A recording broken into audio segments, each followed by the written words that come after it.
Inés Martínez nunca fue el centro de atención.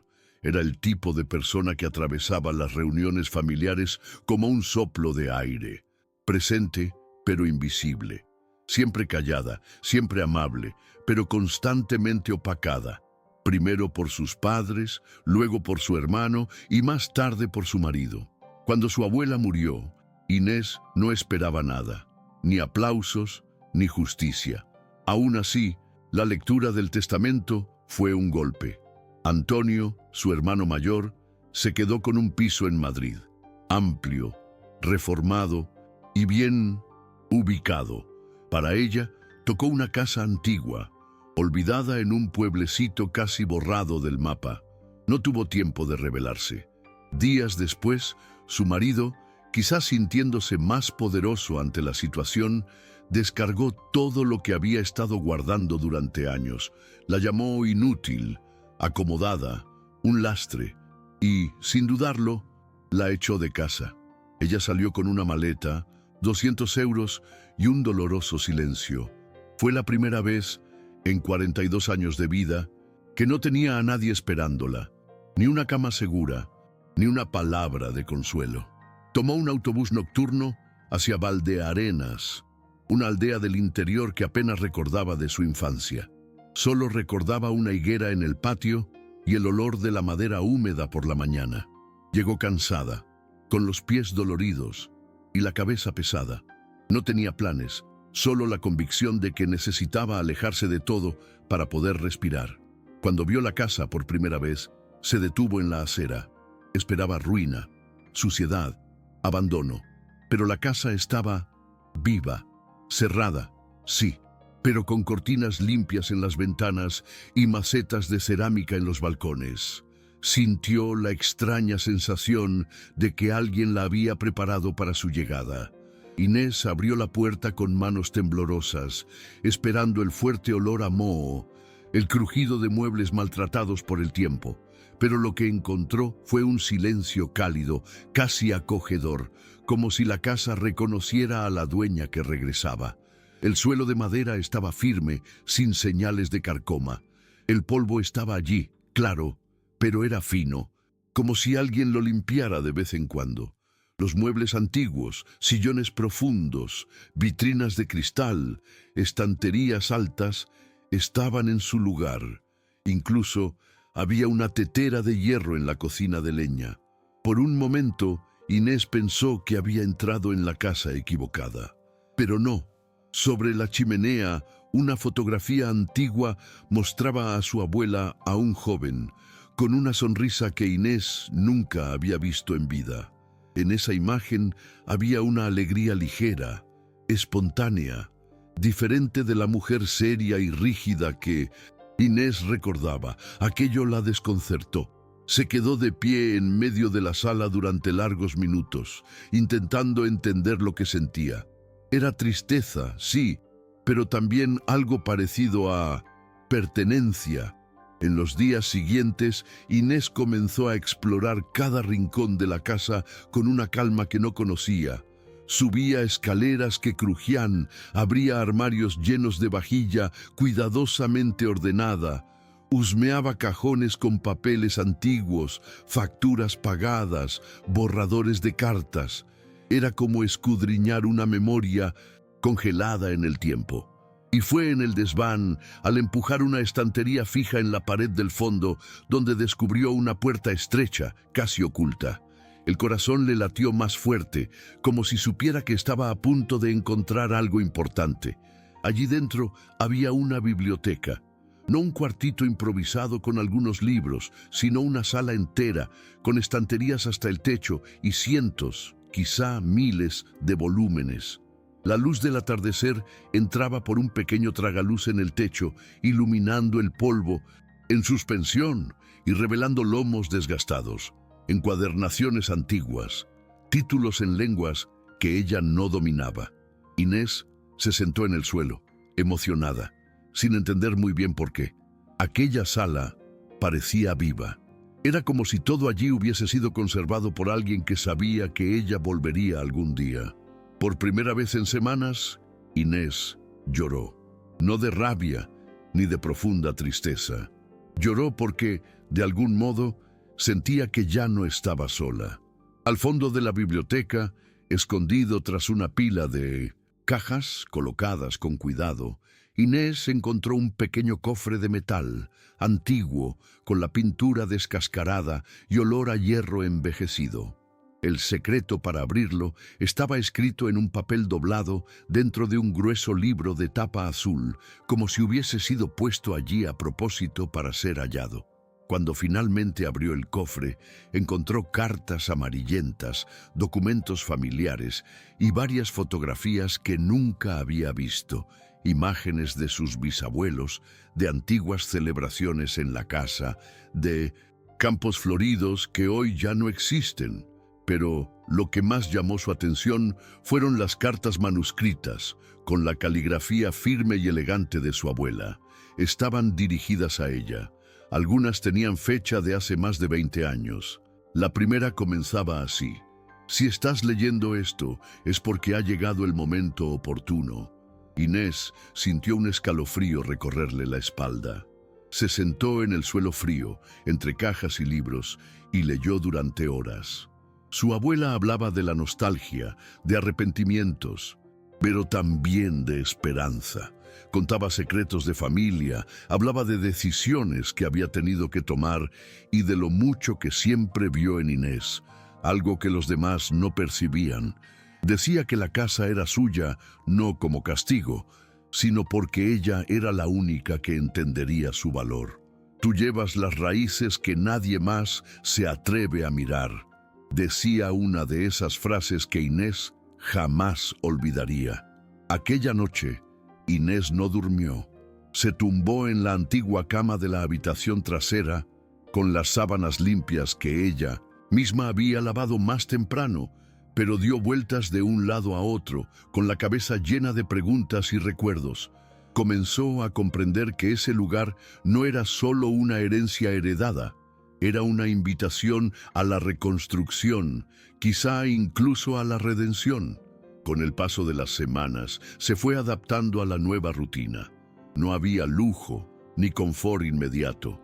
El agua de la ducha salía fría al principio, las ventanas crujían con el viento y la estufa tardaba en prender. Pero todo aquello empezó a cobrar sentido, como si cada pequeña dificultad formara parte de un ritual para limpiar el alma. Un señor del pueblo, Mateo, comenzó a visitarla casi a diario para ayudarla con las reparaciones.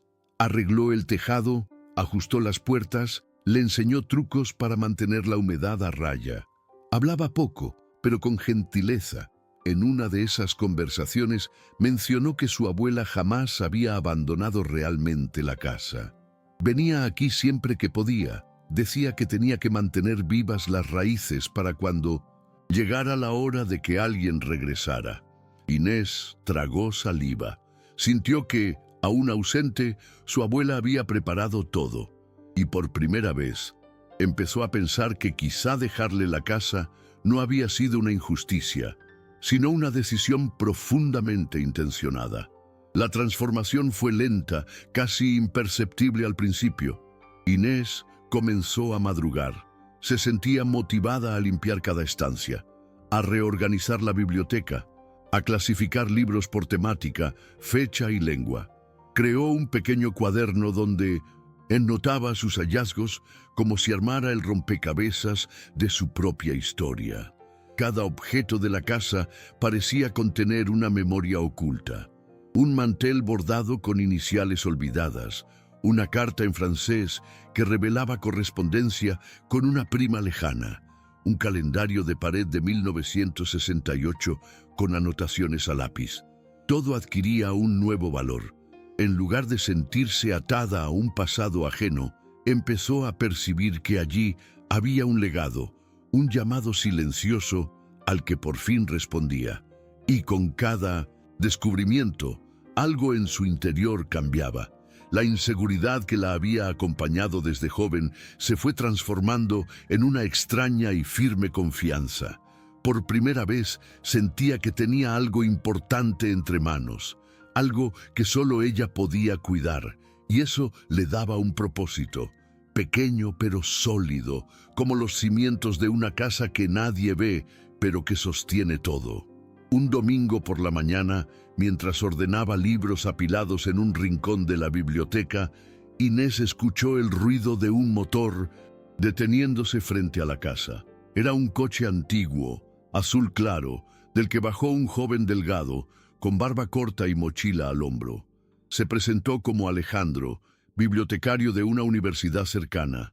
Había recibido un mensaje de Mateo sobre una colección antigua que merecía ser catalogada, y movido por la curiosidad, decidió venir a verla.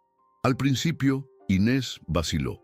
No estaba acostumbrada a recibir extraños, mucho menos en un espacio que ahora se le antojaba casi sagrado, pero algo en la sencillez y el respeto del joven la convenció de dejarlo entrar. Pasó horas admirando la colección, tocando los libros con cuidado, tomando notas en un cuaderno desgastado. Al final del día, dijo que nunca había visto nada tan bien conservado fuera de un acervo institucional. Inés no supo qué responder.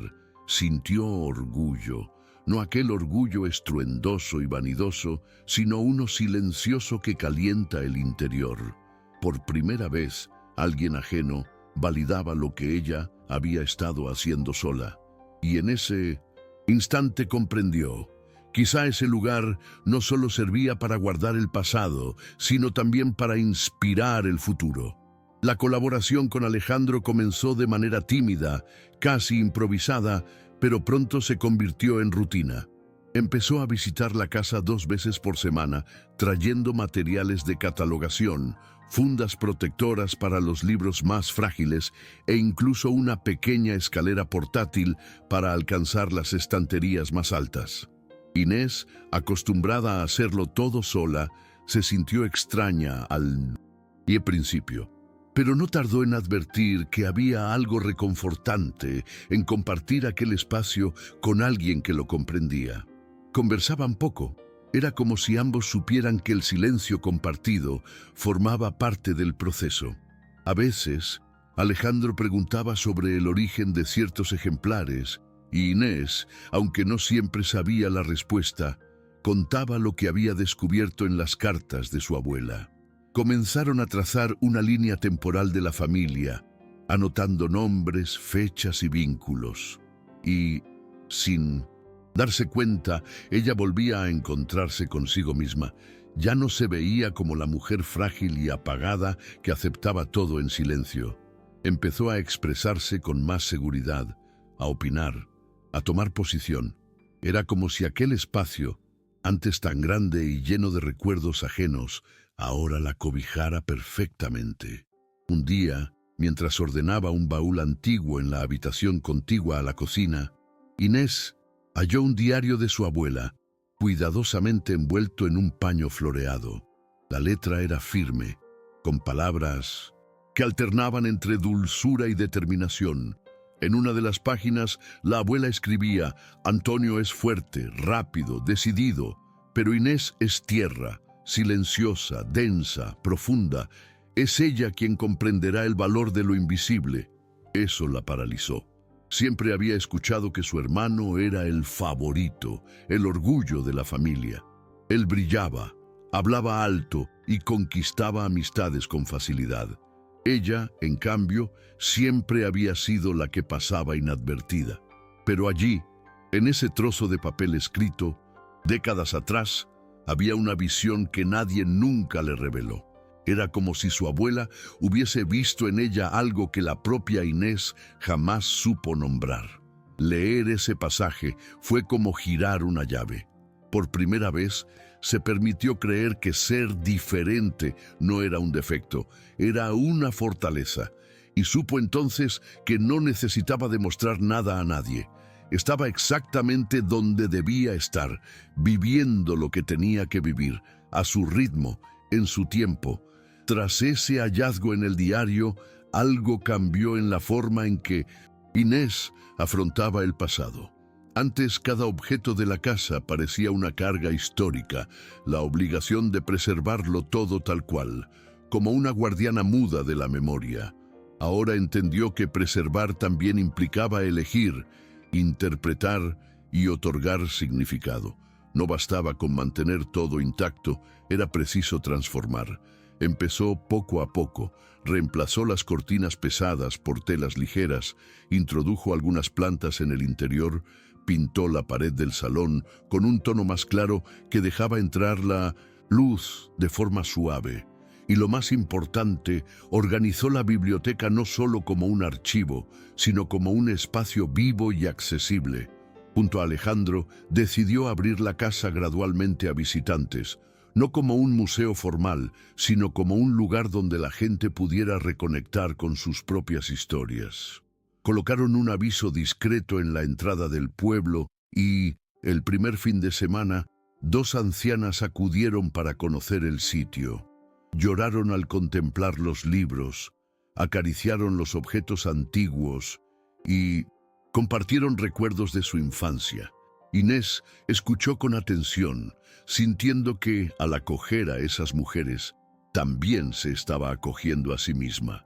Fue en esa misma época cuando Antonio reapareció.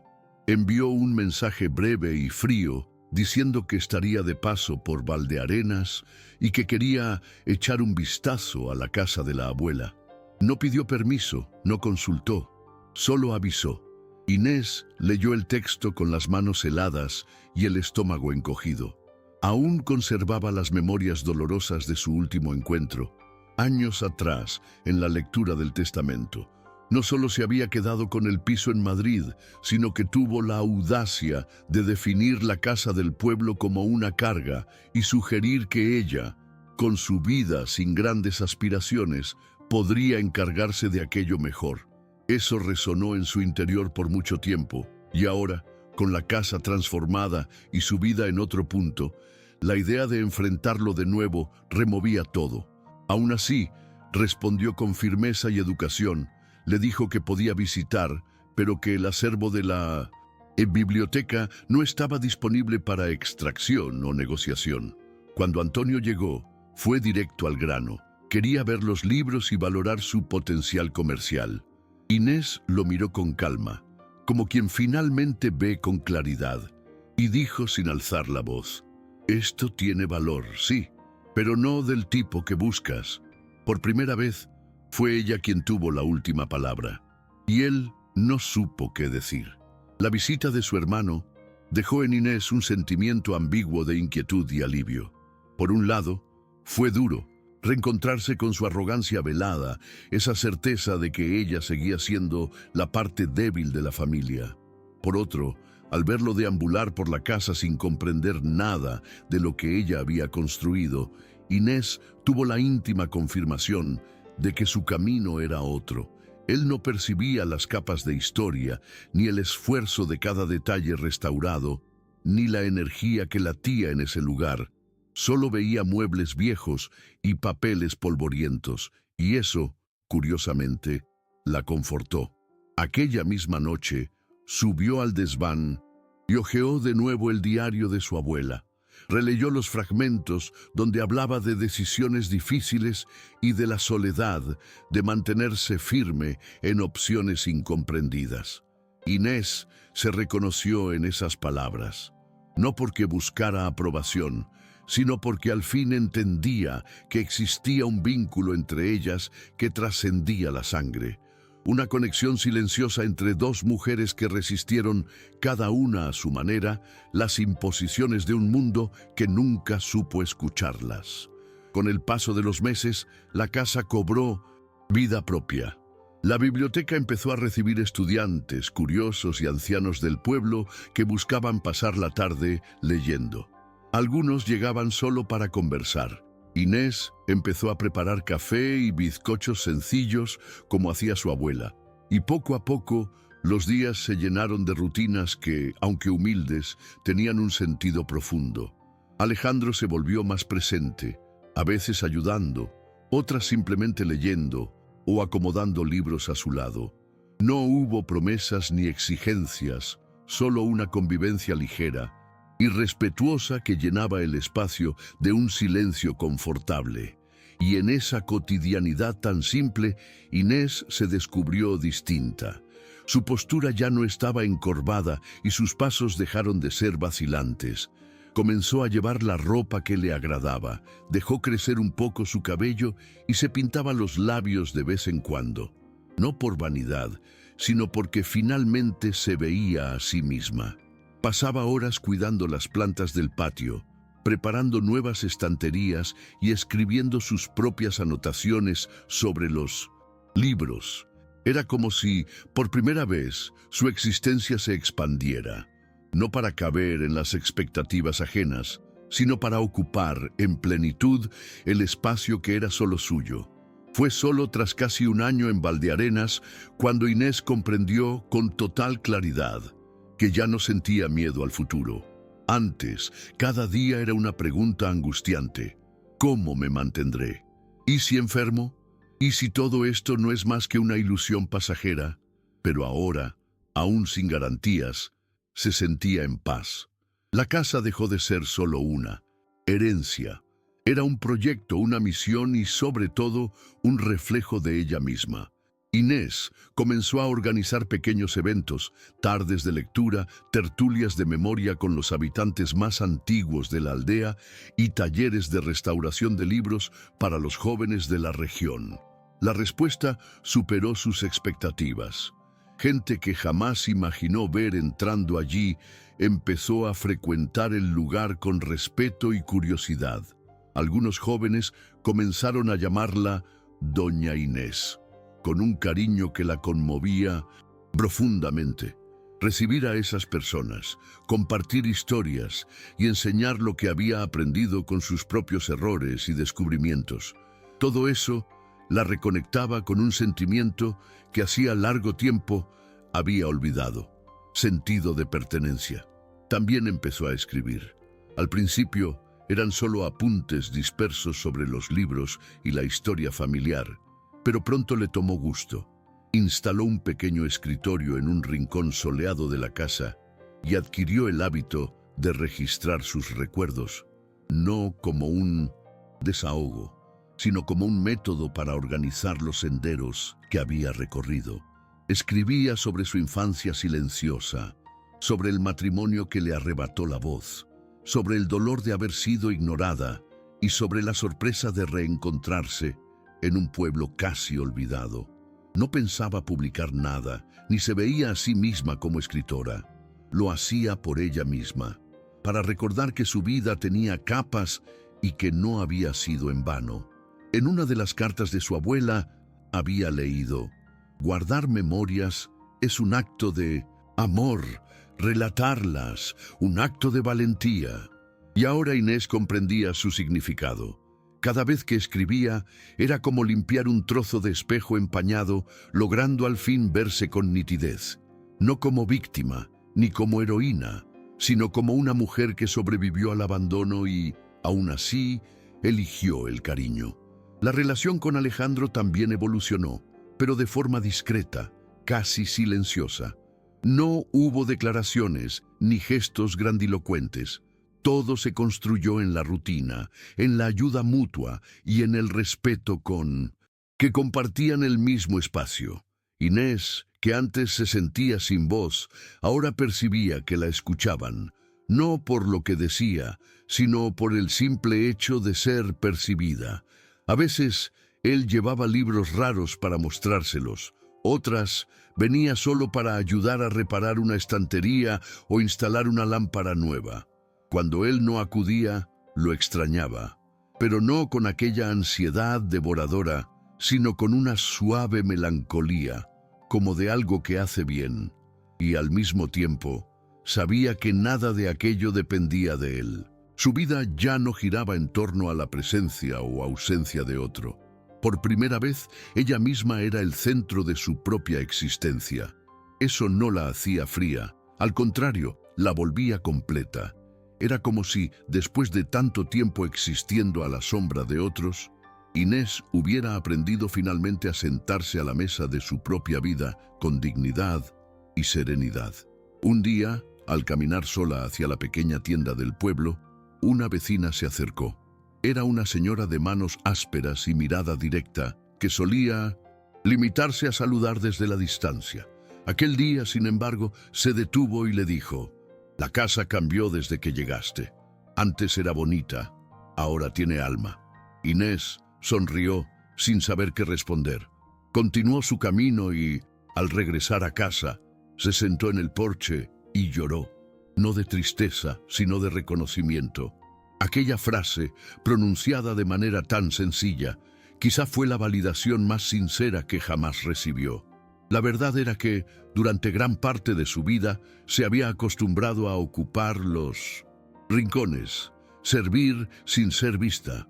Y ahora, incluso en un lugar tan pequeño, lejos de las grandes ciudades y de la lógica del éxito estruendoso, por fin se sentía vista. Con el tiempo comprendió que lo que más dolía no era lo que los demás le habían hecho, sino cuánto ella misma se había dejado de existir para encajar en las expectativas ajenas.